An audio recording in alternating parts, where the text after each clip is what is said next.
اذكروني أذكركم واشكروا لي ولا تكفرون. يا أيها الذين آمنوا استعينوا بالصبر والصلاة إن الله مع الصابرين. ولا تقولوا لمن يقتل في سبيل الله أموات ولا تقولوا لمن يقتل في سبيل الله أموات بل أحياء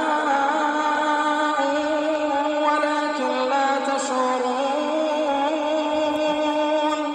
ولنبلونكم بشيء من الخوف والجوع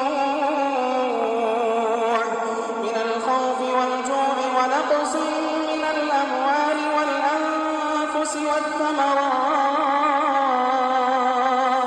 وبشر الصابرين الذين إذا أصابتهم مصيبة قالوا إنا لله وإنا إليه راجعون. أولئك عليهم صلوات من ربهم ورحمة وأولئك هم المهتدون.